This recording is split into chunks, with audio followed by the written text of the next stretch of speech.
Hello and welcome to the ithurtstomom podcast. Today we're talking with my guest Jenna Kedy, a fibromyalgia warrior, about a huge issue, trying to sleep with chronic pain. First, let's talk about some sleep basics. This information about sleep comes from a book called The Perfect Sleep Solution by doctors Marlene Merritt and Will Mitchell. So first of all, what is sleep? They define it as a time for the body to shut down and take a break from the mental stressors of the day, and a time for the body to relax and recover from the physical stressors of the day. So it's about recovering both mentally and physically. There are two big stages of sleep. One is the non-rapid eye movement or non-REM sleep. This is non-active sleep. So there are three stages to this first stage of non-REM. The first one being you're really starting to relax. Maybe your body's jerking, your breathing and your heart rate becomes slow and regular. So it's usually about 10 minutes at a time. Stage 2 of non-REM, the outside world starts to fade away. You become unaware of your surroundings. Your muscles aren't moving. It's more difficult to wake you up. This is what we typically think about as sleep. And this is 45% of the time that we're sleeping. And then stage 3 of non-REM, your brain waves are very slow. You're in a deep sleep. This is 15 to 20% of your sleep time. Then the second main stage of sleep is the REM or rapid eye movement sleep, or what they call active sleep. So this happens in cycles every 90 to 120 minutes. This is 20 to 25% of adult sleep, and 80% in babies is actually 80% of their sleep. This is where most of your dreaming happens. You've probably heard that before, that REM, most of your dreaming happens. Your brain waves are actually similar to when you're awake. Your breathing, your heart rate, and your blood pressure increase to levels that are similar to when you're awake. And during REM, your brain needs to build energy. So during this stage, it needs more oxygen, glucose, and most importantly, proper nutrition to function at this high level. Your brain moves through stages 1, 2, and 3 of non-REM, and then from 3 to 1, and then to REM. And then it goes in cycles, like I said, every 90 to 120 minutes. So Jenna, tell me about your pain and how it affects your sleep. So I deal with arthritis as well as fibromyalgia, so that kind of goes hand in hand, but I have quite a bit of pain going on. So sometimes it can be really hard to fall asleep because if you're in a lot of pain, it's obviously really, really hard. And also, I find sometimes my pain, if it's a really bad day, can sometimes wake me up, and that's very hard to get back to sleep, especially if your pain's really bad. And I honestly have some really bad habits of going on my phone or my computer, because when I'm up, I'm just get so bored of just sitting there sore. So I need a distraction or a movie or something positive, which I know is not good, but I have to do what I have to do to keep a good mindset during those really rough times. As well as I find something that I really struggle with a little bit more as of lately is when I wake up, I never really feel rested. I always feel a bit of a wave of fatigue, and I'm getting really good at masking it and still being able to do all the exciting things day to day that I want to do. But I'm tired all the time, and it can be really hard, but I'm a pusher and I'm very good at being able to still function properly and do everything I need to do. Yeah, and you look relatively young. I'm 42, and so I used to be able to push through that pain and push through that fatigue. But the older I got, the more difficult that got. And now, fatigue, if I'm fatigued, I'm out. There's not that much I can do. It's so challenging, and that scares myself too, because I know naturally getting older as a human, your body changes so much. And with the added chronic illness, it can definitely add some more stressors and strain to your body. So yeah, I was diagnosed with my fibromyalgia when I was 14 years old, and now I'm currently 18. So it's been 4 years since my diagnosis. Okay. Yeah, so you definitely got age on your side as far as, pushing through pain and pushing through the illness and the fatigue, but Absolutely. it does get harder. Yeah, for sure. But I'm hoping with my good habits and staying so active right now that that'll hopefully help me in the future. Yeah, hopefully. So how long can it take you to go to sleep because of your pain? It really depends on the day, because some days are better than others, and that's what chronic illness is. It just goes in Yep. waves. But for me, sometimes I can go to sleep right away, but sometimes it can take me 2 to 3 hours. And I even find, I don't know if it's a fibro thing or a anxiety thing, but sometimes it can take hours for your brain to shut off, and the pain can definitely amplify that experience. Oh, absolutely.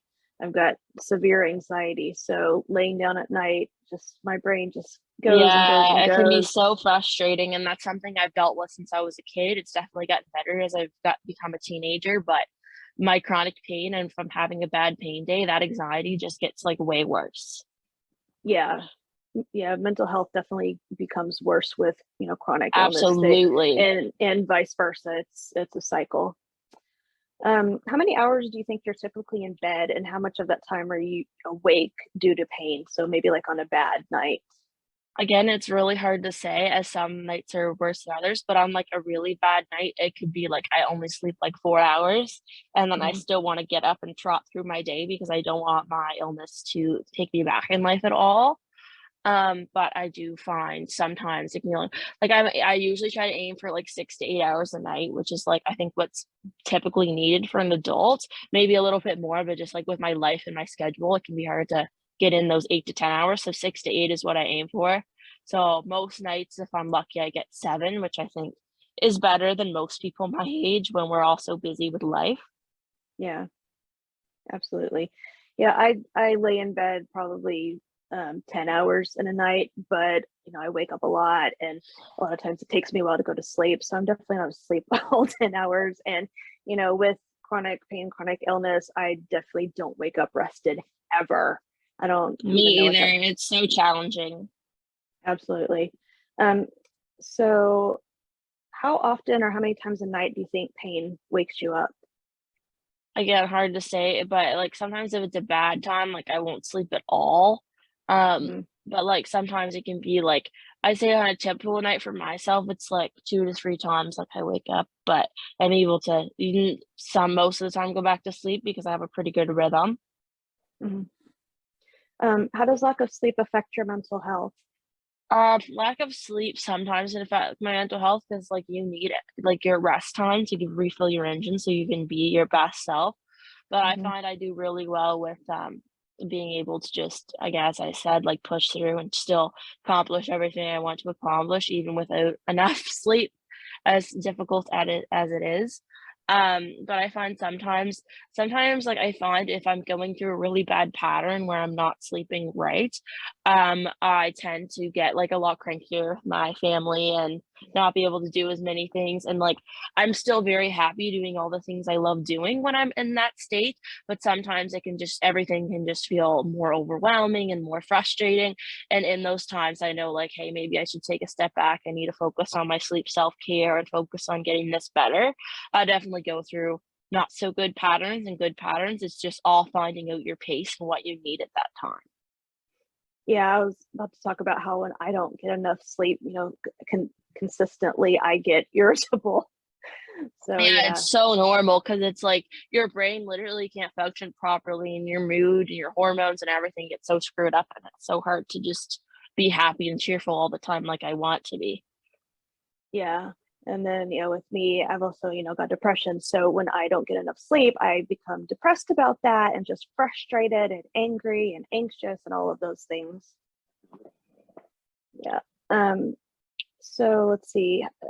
So you seem to be able to push through pretty well. How does lack of sleep affect your daily life, like on a bad day? Can you ever not push through? So obviously I sometimes occasionally have like really, really challenging days where I just can't admit to anything and I have to give myself that self-care and rest that I need. And I'm lucky that most of the people in my life are very understanding of that. And I have to be my own self advocate, especially with like Mhm. other things like my school and whatnot. And I'm lucky to have a lot of support. But I think for me, like, it's just you just got to do your best. That's, like, all I tell people because I do a lot of things, and a lot of people that I know that I'm friends with who also struggle with chronic pain, everyone's like, "How do you do that?" Because like, right now I'm a full-time student, I work part-time, I volunteer, I model, I have hobbies, I always wanna go with my friends and spend time with my family, and I work out a lot, and it's like, "How do you do that?" And I, like, tell people, like, "I Mhm. really don't know." It's just finding that balance for yourself, finding what works and finding the things, and sometimes it can be so hard and so deliberating, you can't do anything, but you just have to it's so hard to explain it, but it's like each individual person has their own journey they need to follow. And it's like you need to find with your team, with yourself, like what is these things that work that will make my life doable so that I can do what I want to do. And if you can't do what you want to do, and I struggle with it, if I can't do something I want to do, like I tend to get very down in the dumps about it and beat myself up, which is Yeah, a bad trait that I have to kind of pull myself out of because I put a lot on myself. But I think it's just you just gotta find what works and do your best. That's all I do every day and take everything one day at a time because of chronic illness, it's so unpredictable. You never really know what you're gonna get, and you just gotta flow with it. absolutely. And besides the pain itself, I think the worst part of chronic pain, chronic illness is the unpredictability of it. Absolutely.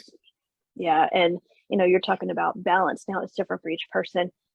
Similar to work-life balance, I don't like the word balance because it makes it sound like these things are equal. But like you said, everything is different for everybody. So how somebody can manage their pain, if they're you, might be Yeah. different from your friend, how they can manage their pain and integrate all of those other elements into their life. So you're absolutely right. It's so different for everybody. And like I've got a young child, so I've got that added element. So it's just managing yourself, but taking care of yourself is absolutely very important, especially when you're having a bad physical or mental day. So you sound a lot like me. I push myself a lot, and I'm really hard on myself when I want to make dinner for my family and I have it all planned out, and then my pain just gets worse and worse and worse, and I can't do it, or I have to miss something with my family. I'm very hard on myself. Luckily, I have a good support system too, and they remind me it's not my fault and there's nothing I can do about it. Yeah. Um, so there's a doctor named Dr. Bolash from Cleveland Clinic's Department of Pain Management, and he has a quote that I love. He says, "Pain worsens sleep patterns, and sleep disturbances worsen pain. It's a vicious cycle."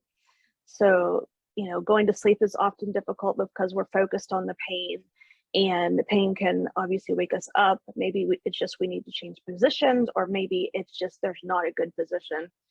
Um, so what are maybe some solutions? Have you found any things that help you to go to sleep or to stay asleep or help you sleep better?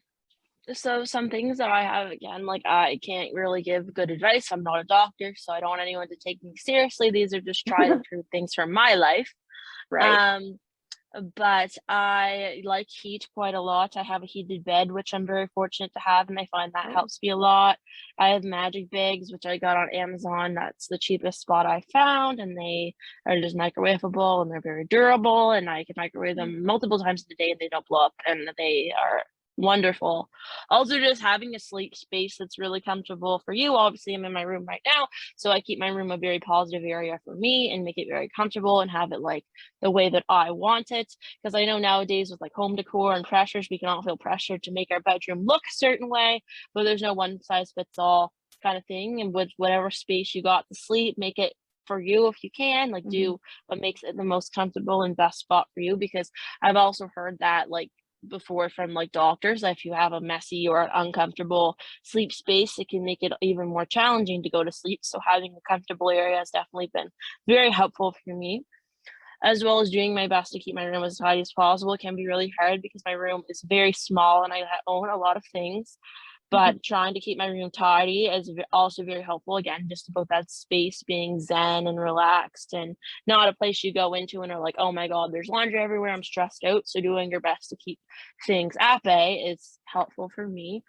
Also, I would say like music's really helpful. I find essential oil sometimes to be really good. I really like the Deep Blue lotion by doTERRA. That has been very, very helpful for me, as well as I'm not on actually any medication for my fibromyalgia specifically. I'm on other medications for my other conditions. But I find that Tylenol, when need be, is really good for me, or whatever pain med that your doctor says you can take. I think it's always a good idea to give it a try. I know nowadays a lot of people have opinions on like you should use natural, but sometimes you need to do the pharmaceutical route, and that's totally okay. Don't beat yourself up about it, and Right. just all those things. Also, I find keeping myself really, really busy. As I said, I keep a lot on my plate and I really love all the things I get to participate in and do. And I find keeping a busy life really helps like fulfill my mental health and keeps me mentally going and keeps me in a positive attitude. And that's something I think that 100% benefits my sleep, because I go to bed every night feeling like I did something purposeful in the day, and I feel really good about it. And that helps me have a more quality sleep. Yeah, that's awesome. Some other ideas, there's, basic sleep hygiene. So, the experts say go to sleep and wake up around the same time each day. Try to avoid screen time half an hour before sleep. Avoid caffeine, definitely at least 4 hours before sleep. Keep your bed only for its purposes. And one of those being including sleep. This trains your brain to view the bed as the place that sleep happens, right? Because I, watch my phone in my bed, I read in my bed, I just go lay down and think in my bed, and that's not what we're supposed to do. Yeah, and also, like, I was really bad for it in high school. From college, I've definitely stepped away from this habit, but, like, studying in your bed, as comfortable as my bed was as a study space, it's so bad for you. Like, you'll beat yourself up at night because it's just so hard to go to sleep, because you put all of your time, like, into your school in your bed, and then you associate school with bedtime, and that's not good for you. Exactly. Also mind body techniques. So there are, grounding techniques, which gets you more focused on the present and kind of out of that mind racing thing that, a lot of us with anxiety or just a lot of on our mind do. Mindfulness and meditation, deep breathing. So from the diaphragm, where you feel your abdomen expand. And I hear that yoga is also really good. Practicing yoga can help you sleep. They also have weighted blankets. I haven't tried one yet, but hear that they bring a lot of comfort and they lessen anxiety. So that's an idea.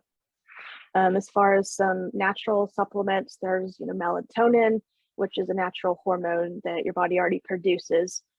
So you just supplement a little bit more, and it doesn't make you sleepy, but it makes it easier to fall asleep.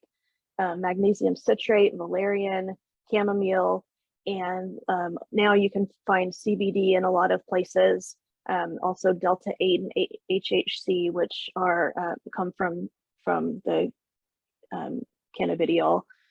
So yeah, and I live in Canada, so we can get any of that stuff anywhere. Even, like, I know people that do medical marijuana, and in Canada you don't even need a medical card. You can just go get it. And there's specialists that specialize in it, in like chronic pain, almost in every city I know of. So definitely something to check out if you're of age and that interests you. Absolutely. It's definitely helped me. And my husband too. He takes Delta 8 to go to sleep sometimes because he was having trouble sleeping. And I've also tried essential oils, and there are a lot of really good ones that you can use. I just put a few drops on my head or on your feet, or even just smell them. I find for that it's also just trial and error, finding what oils help, and it's always good to try new things. And I feel like there's always new remedies and things coming out, so it's always interesting to try different things and find what's the good for your routine. I agree. There was one essential oil, and it was specifically for stress and relaxation. And I guess because of the citrus in it, it did the opposite for me. So some people are different, absolutely. But yeah, try different things. It's not going to be perfect every night, especially when you have chronic pain, because you can't do a lot to control your chronic pain. But there are things that might be able to make it better some nights. Well, thank you so much for joining us today, and thank you, Jenna, for sharing your sleep struggles with us. If you want to reach out to Jenna, you can find her on Instagram at _ MISSJENNAK, Miss Jenna K _ So sorry, _ Miss Jenna K _, right? Yeah. And then her email is kedyjenna@gmail.com. So KEDYJENNA@gmail.com. You can find me at ithurtstomom.com and at ithurtstomom on Instagram, Facebook, and Twitter. And with that, I wish you all a great day and a good night's sleep.